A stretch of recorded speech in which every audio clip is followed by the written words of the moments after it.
मुगल बादशाहों में से केवल एक शख्स भारत के बहुसंख्यक समुदाय के बीच लोकप्रियता हासिल करने में नाकाम रहा और उस शख्स का नाम وهو ملك الهند السلطان العظيم أورانغزيب عالمگیر.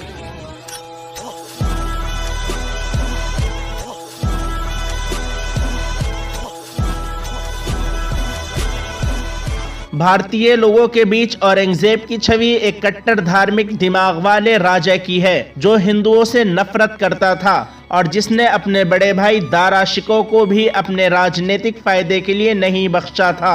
इसके अलावा औरंगजेब ने अपने पिता यानी के वालिद शाहजहां को जिंदगी के आखिरी 7.5 साल तक आगरा के किला में कैद रखा। पाकिस्तान के एक ड्रामा निगार शाहिद नदीम ने लिखा है कि हिंदुस्तान के बंटवारे की बीज उसी वक्त बो दी गई थी जब औरंगजेब ने अपने भाई दारा शिकोह को शिकस्त दी थी। भारत के पहले प्रधानमंत्री जवाहरलाल नेहरू ने भी सन 1946 में शाये होने वाली अपनी पुस्तक डिस्कवरी ऑफ इंडिया में औरंगजेब को एक धार्मिक और कट्टरवाद शख्स के तौर पर पेश किया है। लेकिन हाल ही में एक अमेरिकी इतिहासकार ऑड्रे डिरिश्की ने अपनी new book Aurangzeb the man and the math में बताया है कि ये ख्याल बिल्कुल ही गलत है कि औरंगजेब ने मंदिरों को इसलिए तोड़ा क्योंकि वो हिंदुओं से नफरत करता था। डिरिश्की न्यूयॉर्क की रेटगर्स यूनिवर्सिटी में दक्षिण एशिया की हिस्टोरी पढ़ाती है। वो लिखती है कि औरंगजेब की इस छवि के लिए अंग्रेजों के जमाने के इतिहासकार जिम्मेदार हैं जो अंग्रेजों की फूट डालो और राज करो की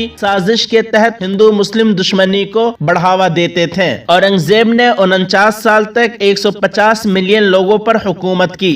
औरंगजेब के दौर में मुगलिया सल्तनत इतनी फैल गई थी कि पहली बार मुगलों ने तकरीबन पूरे बर्रे सगीर यानी के उपमहाद्वीप को अपनी सल्तनत का हिस्सा बना लिया। ट्रिश्की लिखती है कि औरंगजेब को एक कच्ची कब्र में महाराष्ट्र के खलदाबाद में दफनाया गया जबकि हुमायूं के लिए दिल्ली में लाल पत्थर का मकबरा बनवाया गया और शाहजहां को आलीशान ताजमहल में दफनाया गया था। उनके मुताबिक ये एक गलत फहमी है कि औरंगजेब ने हजारों हिंदू मंदिर तोड़े। औरंगजेब के हुक्म से बराह रास्त चंद मंदिर ही तोड़े गए थे। औरंगजेब के दौरे हुकूमत में ऐसा कुछ नहीं हुआ जिसे हिंदुओं का कत्ले आम कहा जा सके। दरअसल औरंगजेब ने अपनी हुकूमत में बहुत से अहम ओहदे हिंदुओं को भी दिए थे। औरंगजेब 3 नवंबर 1618 को दोहाद में अपने दादा जहांगीर के दौरे हुकूमत में पैदा हुए। वो शाहजहां के तीसरे बेटे थे। शाहजहां के 4 बेटे थे और उन तमाम की मां मुमताज महल थी। इस्लामिक स्टडी के अलावा औरंगजेब ने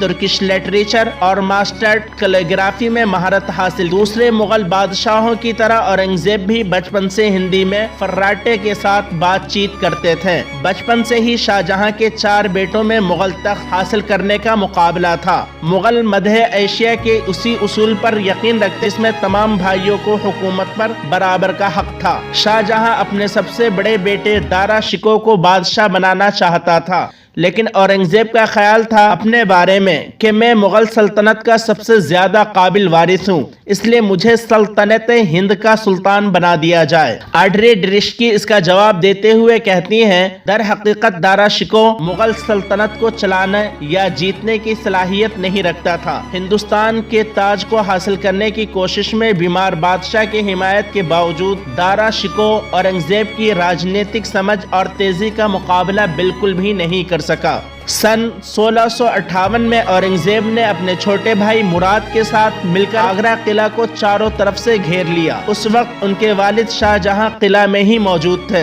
दोनों ने किला के पानी को भी बंद कर दिया था। कुछ ही दिनों में शाहजहां ने किला का दरवाजा खोलकर अपने खजाने, हथियारों और अपने आप को अपने दोनों बेटों के हवाले कर दिया। अपनी बेटी को सालिस बनाते हुए शाहजहां ने अपनी सल्तनत को 5 हिस्सों में तकसीम करने की आखिरी पेशकश की जिसे 4 भाइयों और औरंगजेब के सबसे बड़े बेटे मोहम्मद सुल्तान के बीच तकसीम किया जा सके, लेकिन औरंगजेब ने इसे कबूल नहीं किया। जब 1659 में दारा शिकोह को उसके एक भरोसेमंद साथी मलिक जीवन ने पकड़वाकर दिल्ली भिजवाया तो औरंगजेब ने उन्हें और उनके 14 साल बेटे सफर शिकोह को सितंबर की उमस भरी गर्मी में कपड़ों में लपेटकर खुजली वाले हाथी पर बिठाकर दिल्ली की सड़कों पर घुमाया। उनके पीछे नंगी तलवार लिए एक सिपाही चल रहा था ताकि अगर वो भागने की कोशिश करे तो उनका सर कलम कर दिया जाए। उस वक्त हिंदुस्तान का सफर करने वाले इतालवी इतिहासकार निकोलाई بانوچی نے اپنی کتاب ہسٹوریا ڈوموگور میں لکھا ہے، دارا کی موت کے دن اورنگزیب نے ان سے پوچھا تھا کہ اگر آپ میری جگہ ہوتے اور میں آپ کی جگہ ہوتا تو آپ میرے ساتھ کیا کرتے؟ دارا شکو نے جواب دیا تھا کہ میں اورنگزیب کے جسم کو 4 حصوں میں کٹوا کر دلی کے 4 اہم دروازوں پر لٹکوا دیتا۔ اورنگزیب نے ہمایوں کی قبر کے ساتھ اپنے بھائی کو دفن کروایا، لیکن بعد میں اسی اورنگزیب نے اپنی بیٹی زیب النساء کی شادی دارا شکو کے بیٹے سفر شکو سے کی تھی۔ اورنگزیب نے اپنے باپ شاہ جہاں کو زندگی کے آخری 7.5 سالوں تک آگرہ کے قلعہ میں قید رکھا، جہاں اکثر ان کا ساتھ ان کی بڑی بیٹی جہاں آرا دیا کرتی تھی۔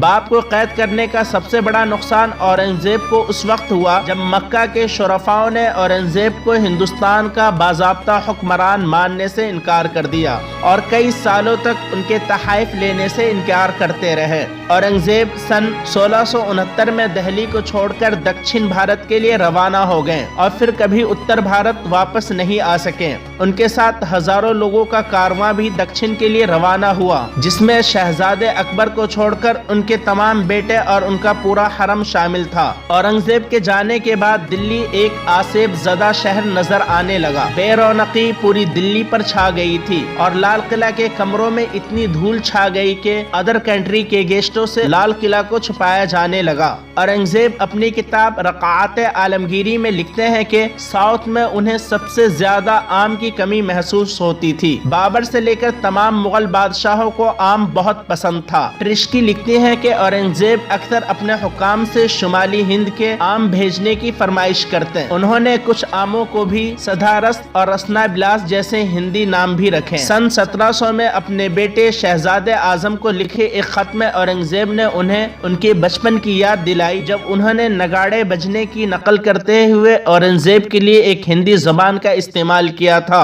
بابا جی دھن دھن۔ اپنے آخری دنوں میں اورنگزیب اپنے سب سے چھوٹے بیٹے کام بخش کی والدہ ادے پوری کے ساتھ رہے، جو کہ ایک دلکش آواز کی ملکہ تھی۔ انتقال سے کچھ دن پہلے اورنگزیب نے اپنے چھوٹے بیٹے کو ایک خط لکھا کہ ان کی بیماری میں ادے پوری ان کے ساتھ رہ رہی ہیں اور ان کی وفات میں بھی ان کے ساتھ ہوں گی، اور اورنگزیب کی موت کے چند مہینے بعد ہی سن 1707 کی گرمیوں میں ادے پوری کی بھی وفات ہو گئی۔ دوستو، آج کے لیے بس اتنا ہی۔ اس ویڈیو کے سلسلے میں آپ کی کیا رائے ہے ہمیں کامنٹ سیکشن میں ضرور بتائیں۔ ویڈیو پسند آئی ہو تو لائک اور شیئر کر دیجئے گا۔ مزید ایسی ویڈیوز دیکھنے کے لیے چینل کو سبسکرائب کر لیجئے گا۔ اگلی ویڈیو تک دیجئے ہمیں اجازت۔